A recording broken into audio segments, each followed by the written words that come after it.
আশা রাখি আমরা যারা করদাতা আছি, আমি নিজেও একজন করদাতা, আমরা সবসময় আমাদের আয়কর নথির ব্যাপারে খুবই সিরিয়াস এবং সিনসিয়ার থাকব এবং একজন সত্যিকারের সক্ষম উপদেষ্টার সাহায্য নিব।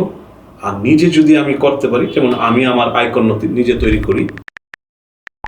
বিসমিল্লাহির রহমানির রহিম। সম্মানিত সুনাগরিক করদাতাবৃন্দ, আসসালামু আলাইকুম। আমাকে অনেকেই প্রশ্ন করে থাকেন যে ভাই, আমার আয়কর নথি নিজেই তৈরি করতে চাই, এটা কি সম্ভব? আমার উত্তর অবশ্যই সম্ভব। আপনার আয়কর নথি আপনি তৈরি করবেন, অন্য কেউ নয়। এক্ষেত্রে আপনাকে কয়েকটি বিষয় মাথায় রাখতে হবে। আপনি টেকনিক্যালি সাউন্ড, অর্থাৎ আপনি কম্পিউটার খুব ভালো জানেন বা পারেন, এটা খুব জরুরি বিষয় এবং নিজে জানতে পারলেই ভালো। বিভিন্ন মহল্লার দোকানে সাহায্য নিতে গেলে বিপত্তি। দ্বিতীয়ত হলো আয়কর আইনটা আপনাকে চর্চা করতে হবে এবং আয়কর আইনের টেকনিক্যাল বিষয়গুলো আপনাকে নিজের অভিজ্ঞতায় নিয়ে আসতে হবে। এবং সর্বশেষ যে অর্থ বিল হবে, যেমন এবছর অর্থ বিল 2026, এখানে কি চেঞ্জ আছে সেটা আপনার জানতে হবে। অর্থাৎ আপনার আয়কর নথি আপনি তৈরি করবেন, এটা একটা বিষয়। আরেকটি বিষয় হলো যে আপনার আয়কর নথি যদি কারো সাহায্য নিয়ে করেন, অর্থাৎ আপনি একজন উপদেষ্টা নিয়োগ করেন, সেটাও ধরে নেবেন আপনাকেই বেশি কন্ট্রিবিউট করতে হবে। অর্থাৎ ওখানেও আপনার নথি আপনি তৈরি করবেন। সেটা কিভাবে? প্রথমত আপনি তাকে যথেষ্ট ডাটা দিবেন, স্বপ্রণোদিত হয়ে দিবেন, তাকে অনেক প্রশ্ন করবেন, তার কাজের সিস্টেমটা আপনি জানতে চেষ্টা করবেন, পরিশেষে কাজটা কীভাবে উনি সম্পন্ন করবে বা করলো এটাও আপনি আদপন্ত জানতে চেষ্টা করবেন। আমরা এই একবিংশ শতাব্দীতে শোনার পাশাপাশি বলার পাশাপাশি শোনা, এই 22 ভার্সার যোগ্যতা অর্জন করতে হবে। আপনি চুপ থাকলে আপনার ডাক্তারের কাছ থেকে ওষুধ বা যে সমস্যা জানা কঠিন, আপনাকে জানতে হবে তাকে প্রশ্ন করে। আপনি চুপ থাকলে আপনি যে দোকানদারের কাছ থেকে পণ্যটা সঠিক কিনা এটা জানা খুবই কঠিন হয়ে যাবে। আপনাকে জানতে হবে এবং আপনার কাছে ইনফরমেশনও থাকতে হবে যে এই পণ্যের কী কী আপনার ইনগ্রিডিয়েন্টস থাকতে পারে, বা একটা প্রযুক্তি বিষয়ক কোনো কিছু কিনলেন, এই জিনিসটার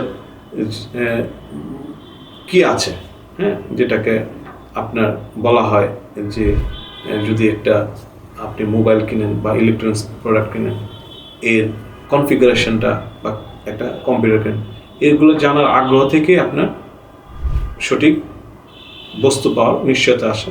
ঠিক একইভাবে আপনি যে উপদেষ্টার সাহায্য নেবেন, তাকে পরখ করার জন্য আপনি প্রশ্ন করা, তার কাছ থেকে যৌক্তিক উত্তর আদায় করা, এগুলো দিয়ে আপনি তার সক্ষমতা বা অক্ষমতা দুইটাই স্পষ্ট করতে পারবেন। যদি কীভাবে বুঝবেন সক্ষম? যদি আপনার সকল প্রশ্নের উত্তর যৌক্তিক হয়, আপনার কাজটি সুনিপুণ করার জন্য উনি আপনাকে আইনের উপর ভিত্তি করে কথা বলে, আপনার কাজটি সম্পন্ন করার জন্য উনি বিভ্রান্তকর কোনো তথ্য প্রদান না করেন, আপনার কাছ থেকে খুব বেশি সময় নেওয়ার চেষ্টা না করেন, তাহলে তার সক্ষমতার ব্যাপারে আপনার সন্দেহ করার দরকার নেই। উনি অক্ষম, এই বিষয়টি বোঝারও কিছু ইন্ডিকেশন আপনি পেতে পারেন। আপনি সব ডকুমেন্টস দিলেন, আপনাকে নিরুৎসাহিত করা হলো যে এত প্রয়োজন নেই, যত কম তত ঝামেলা কম। না, কম মানে আবিষ্কার হবে, আপনি বিপদে পড়বেন। ব্যাংক দিলেন, রিকনসিলেশন করা হলো না, হয়তো উনি বুঝে নেই না, আপনি তার অক্ষমতা আবিষ্কার করতে পারবেন। অথবা আপনার যে প্রশ্নগুলো খুব জানার প্রয়োজন ছিল, লিগাল প্ল্যান জানার প্রয়োজন ছিল, প্রেসক্রিপশন দিতে পারে আপনাকে, ফিউচার ফিনান্সিয়াল প্ল্যান, এই জিনিসগুলো আপনার স্বপ্রণোদিত উনি আপনাকে দেওয়ার কথা ছিল, দিতে পারে নাই, বুঝাতে পারে নাই, তাহলে এটাও একটা অক্ষমতার চিহ্ন।